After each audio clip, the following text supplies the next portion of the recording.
quiero hablar algo sobre la responsabilidad que tenemos como iglesia. Somos privilegiados al ser hijos de Dios. Somos altamente privilegiados a llamarnos un pueblo santo.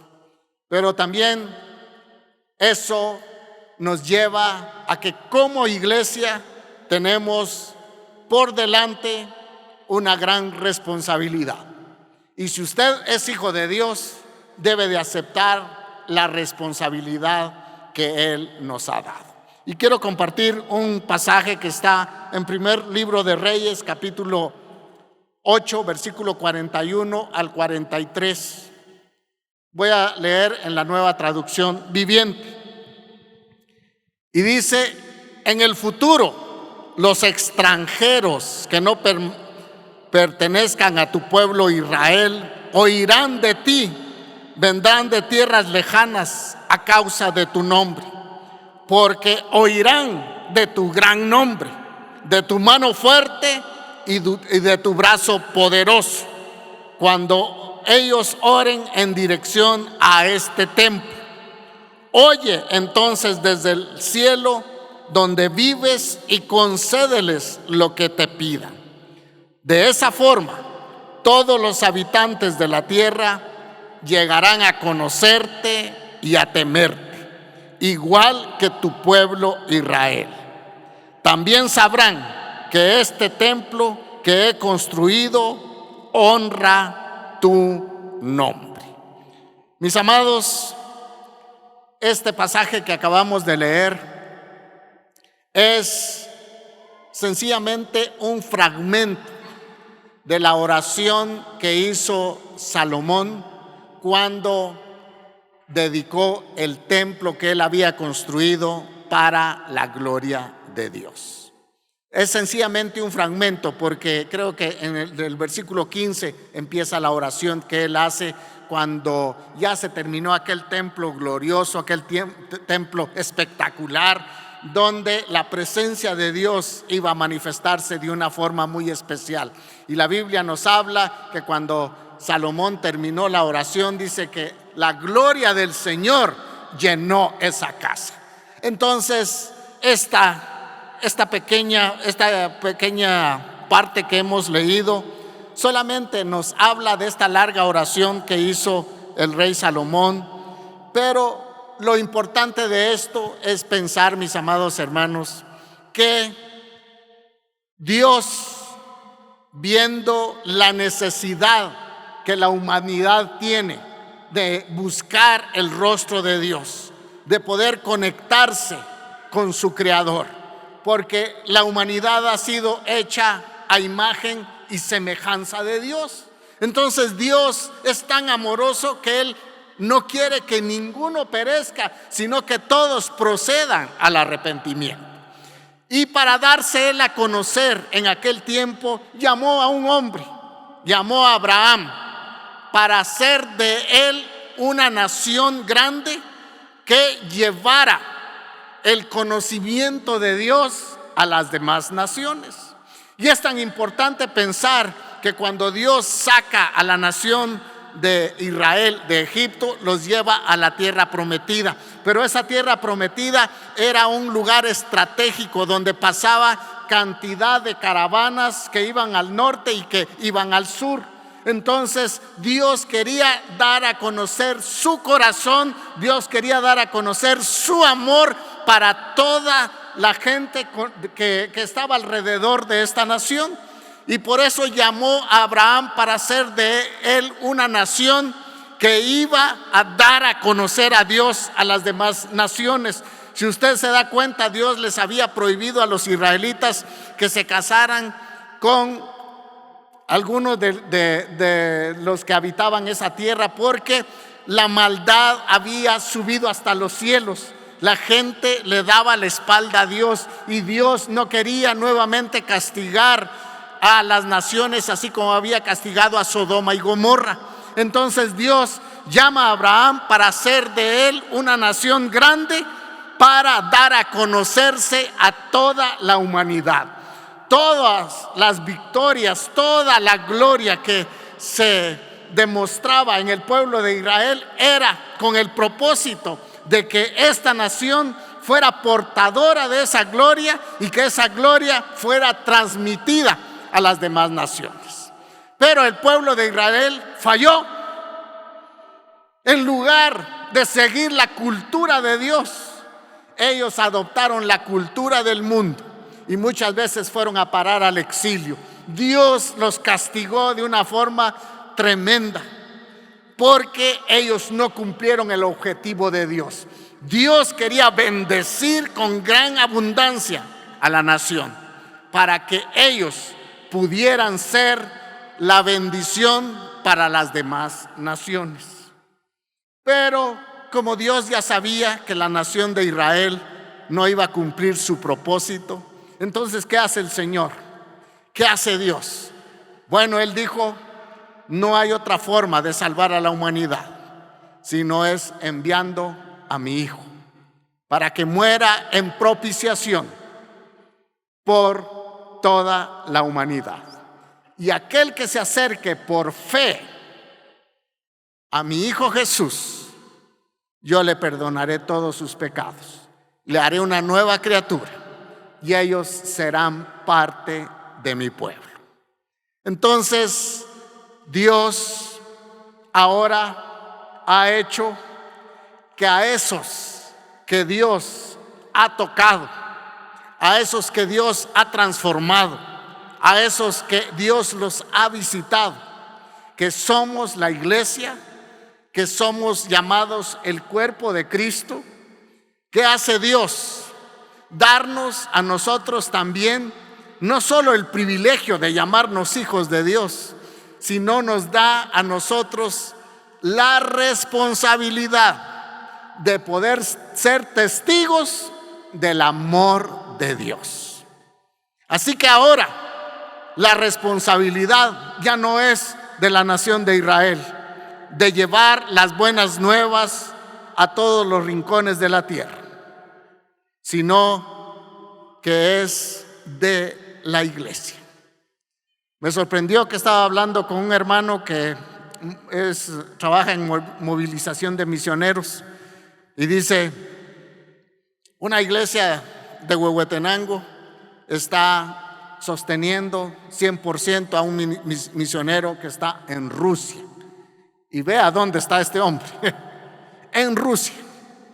Y otra iglesia está sosteniendo a otro misionero que está en Egipto.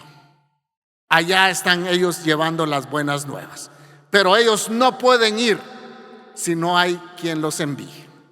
Entonces, nosotros como iglesia, mis amados hermanos, tenemos la responsabilidad de poder ser testigos del amor de Dios. Y Dios, en su infinita misericordia, Dios quiere que nosotros, a pesar de nuestras debilidades, que podamos ser testigos del amor de Dios, que podamos ser testigos de la misericordia de Dios. ¿Por qué? Porque nosotros somos los receptores. Usted es un receptor de la misericordia de Dios. Usted es un receptor del amor de Dios. Y por el cambio que Él hizo en nuestra vida, que nos pasó de muerte a vida, entonces ahora el Señor quiere que a alguien más nosotros le podamos compartir las buenas nuevas. Es una tarea, mis amados hermanos, de toda la iglesia. Si recordamos en Hechos capítulo 8, pero primero Hechos 1:8, dice: y recibiréis poder cuando haya venido sobre vosotros el Espíritu Santo. Y el Señor le dice a aquellos que ya habían tenido un encuentro con Él, les dice: y ustedes van a ser testigos, primero en Jerusalén, después en Judea, después en Samaria y después hasta lo último de la tierra. ¿Qué pasó? La iglesia de Jerusalén se acomodó y estaba aquella visitación de Dios. Si usted lee Hechos capítulo 2, 3, 4, era una gloria que ellos estaban viviendo. Recuerde, ya había registrados ahí, al menos en la Biblia, 8,000 personas que se habían convertido. Así que ellos estaban viendo los milagros, viendo la manifestación de Dios, pero se les había olvidado Hechos 1:8. Pero en Hechos capítulo 8 en adelante, Dios dice: voy a enviar a mi iglesia. Ellos tienen la responsabilidad que les di de ser testigos del amor que ellos han recibido en su corazón. Así que Dios sabe que utiliza la persecución. Y vino la persecución a la iglesia, dice que estaba en Jerusalén, y fueron por todos los alrededores de Judea y llegaron a Samaria. Ahí está el cumplimiento de Hechos 1:8. Llegaron a Samaria y allá empezaron a proclamar las buenas nuevas.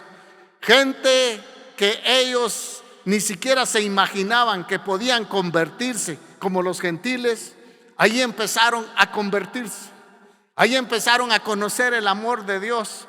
Pero la iglesia en general fue a cumplir la responsabilidad, aunque no fue 100% su voluntad. Porque, oye, estaba hablando con un hermano y le digo: es que hacer la voluntad de Dios cuesta, porque se choca con nuestra voluntad. Y a veces la voluntad de nosotros no es buena, agradable y perfecta. Solamente la voluntad de Dios es buena, agradable y perfecta. La voluntad del ser humano no es así. Por eso nosotros tenemos que alinear nuestra voluntad a la voluntad de Dios. ¿Qué hicieron estos hermanos? Bueno, todavía no habían entendido Hechos 1:8. Ahora el Señor usa la persecución para que vayan por todos los lugares a proclamar las buenas nuevas. ¿Qué le parece, hermano, que viniera una persecución hoy en día? ¿Verdad que no mucho nos agradara?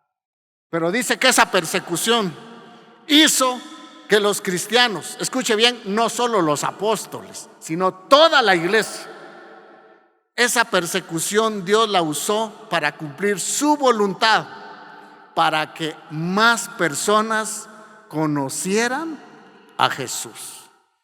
Y dice que en Samaria llegó un avivamiento extraordinario, donde dice que había gran gozo en aquella ciudad, porque los endemoniados eran libres, porque los paralíticos se levantaban, porque los hechiceros dejaban a un lado sus hechicerías, y la gente que se sentía pecadora era perdonada de sus pecados. ¿Cómo no iba a haber gozo en aquella ciudad si el Salvador del mundo los estaba visitando de una forma tan especial? Mis amados, el evangelio llegó acá a Guatemala por misioneros que vinieron, porque fueron obedientes a la voz de Dios. Yo no sé si usted se recuerda, pero yo creo que a usted alguien le tuvo que hablar del evangelio. Al menos por mí estuvo orando un hermano como 2 años. Era tan duro, no quería conocer el amor de Dios. Y bendito sea Dios que en una de sus campañas yo le entregué mi vida a Jesús. Y recuerdo que había gran gozo en el corazón de este hermano. Y por cierto era mi tocayo, se llamaba César, que me había evangelizado por 2 años. Y ahora mire, aquí estoy. Y también usted está acá porque alguien se interesó por usted, alguien oró por usted. Ahora, ¿qué nos corresponde a nosotros? Seguir la misma línea. El poder nosotros comprometernos con el Señor y compartir las buenas nuevas de salvación. Mire, nosotros podemos evangelizar localmente, podemos evangelizar en nuestra Jerusalén, pero también hay que ir a Judea, pero también hay que ir a Samaria, y también hay que ir hasta lo último de la tierra. Los hermanos creo que están, bueno, tal vez Judea, tal vez Samaria. Los hermanos están en Samaria. Ahí están compartiendo del amor de Dios con las personas que no conocen a Jesús. Tenemos un estado acá cercano a Guatemala, Oaxaca. Yo creo que tiene 20 no sé cuántas etnias y muchos pueblos. No hay ni un solo cristiano. Me llama la atención el corazón de mis hermanos y ellos dicen: nosotros quisiéramos ser como pulpos para poder abrazar a todas esas comunidades. Mis amados hermanos, con esto les digo que a la única institución que Dios le dio el privilegio y la responsabilidad de llevar las buenas nuevas es la iglesia. No es una agencia misionera, es la iglesia. Es la única institución. ¿Por qué? Porque nosotros hemos sido llenos del amor de Dios. Entonces, si hemos sido llenos del amor de Dios, lo que tengo, te doy. Y a la única institución del montón de instituciones que hay en el mundo, que a Dios le plació darle el poder del Espíritu Santo para convencer a las personas por medio del mensaje del Evangelio de sus pecados, es la iglesia. No hay otra institución que tenga el poder del Espíritu Santo. El Señor por eso dijo que ni las puertas del Hades prevalecen contra la iglesia. A nosotros se nos ha dado el Espíritu Santo para que podamos avanzar en el reino de Dios y podamos ser testigos de Jesucristo. Hermanos, uno se queda con la boca abierta cuando uno con una oración puede liberar a una persona de posesión demoníaca. Pero no es con nuestras fuerzas, sino es con el poder que el Espíritu Santo nos da para que así podamos cumplir con nuestra responsabilidad. Amada iglesia, tenemos una tarea por delante de compartir las buenas nuevas y también apoyar a los hermanos que están en el campo misionero. Hoy es un día muy especial donde pues hemos tenido a nuestros hermanos acá. Ellos casi vienen cada 4 años y hemos orado. Los que todavía no los conocen, escuche bien, hermano Prisciliano, hermana Cecia y el hermano Onésimo, para que usted los lleve en sus oraciones también y para que podamos juntos con ellos llevar las buenas nuevas de salvación allá a estos lugares donde ellos están sirviendo. Así que es un reto que tenemos como iglesia y perdone, no nos podemos escapar de la responsabilidad como iglesia. Así que hoy vamos a orar y decirle al Señor que nos despierte y que nos ayude para que seamos personas que demos testimonio de Jesucristo. Lo podemos hacer fácil. Si usted tiene un negocio, compre trataditos y póngalos ahí y ore para que por medio de esa palabra que está impresa ahí, Dios pueda transformar los corazones. Así que hay muchas formas de compartir las buenas nuevas.